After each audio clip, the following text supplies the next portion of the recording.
നമുക്കറിയാം ഒരു സമയത്ത് നമ്മുടെ ഇന്ത്യൻ ഡിഫൻസിനെ ഭരിച്ചുകൊണ്ടിരുന്നത് ആദിൽ ഖാനും അതുപോലെ തന്നെ സന്ദേശ് ജിങ്കാനുമായിരുന്നു. പക്ഷേ ഇടയ്ക്ക് എവിടെയോ വെച്ച് ആദിൽ ഖാൻ പുറത്തേക്ക് പോയി പരിക്കൊക്കെ പറ്റി, പിന്നെ അദ്ദേഹം കുറച്ച് ഏജ്ഡുമായിരുന്നു. സോ എന്തായാലും ഇപ്പോൾ അദ്ദേഹം ഒരു ക്ലബ്ബിൽ ജോയിൻ ചെയ്തിരിക്കുകയാണ്. ഒരു കേരള ബേസ്ഡ് ക്ലബ്ബിലാണ് അദ്ദേഹം ഇപ്പോൾ ജോയിൻ ചെയ്തിരിക്കുന്നത്.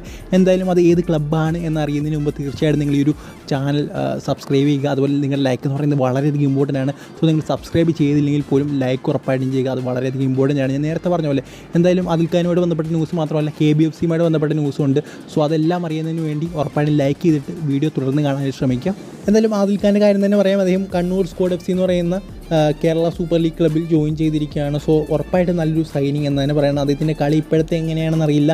നേരത്തെ കാര്യം വെച്ച് നോക്കുകയാണെങ്കിൽ അദ്ദേഹം വേറെ ലെവലൊരു പ്ലെയർ തന്നെയാണ്. ഇനി അടുത്ത അപ്ഡേറ്റ് എന്ന് പറയുന്നത് നമ്മുടെ നിഷു കുമാറും നന്ദകുമാർ ശേഖറുമായിട്ട് ബന്ധപ്പെട്ടൊരു അപ്ഡേറ്റാണ്. നമുക്കറിയാം ഈസ്റ്റ് ബംഗാൾ FC താരങ്ങളാണ് നിഷു കുമാറും അതുപോലെ തന്നെ നന്ദകുമാർ ശേഖർ എന്ന് പറയുന്ന ഒരു താരം.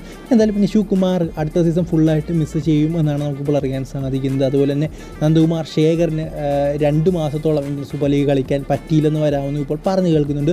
സോ അങ്ങനെ പ്രധാനപ്പെട്ട ഈസ്റ്റ് ബംഗാൾ 2 താരങ്ങളെ അവർ മിസ്സാക്കിയിരിക്കുകയാണ്. എന്തായാലും മുകളിൽ നിഷു കുമാർ വേറെ ഒരു പ്ലെയർ തന്നെയാണ്. അതുപോലെ നന്ദകുമാർ ശേഖറും വളരെ ഇമ്പോർട്ടൻ്റ് സമയത്ത് ഗോളടിക്കാനും ഗോളടിപ്പിക്കാനും കഴിവുള്ള ഒരു താരമാണ്. സോ 2 വലിയ മിസ് എന്ന് തന്നെ പറയണം ഈസ്റ്റ് ബംഗാളിനെ സംബന്ധിച്ചിടത്തോളം. കേരള ബ്ലാസ്റ്റേഴ്സുമായിട്ട് ബന്ധപ്പെട്ട അപ്ഡേറ്റ് എന്താണെന്ന് ചോദിച്ചു കഴിഞ്ഞാൽ നമ്മുടെ ആഷിനിക്ക് പറയുന്നൊരു കാര്യം എന്ന് പറയുന്നത് ജസ്റ്റിൻ ഇപ്പോഴും കേരള ബ്ലാസ്റ്റേഴ്സിൽ തന്നെ ഉണ്ടെന്നാണ്. അദ്ദേഹത്തെ കേരള ബ്ലാസ്റ്റേഴ്സ് വിട്ടിട്ടില്ലെന്നാണ് നമുക്ക് അറിയാൻ സാധിക്കുന്നത്.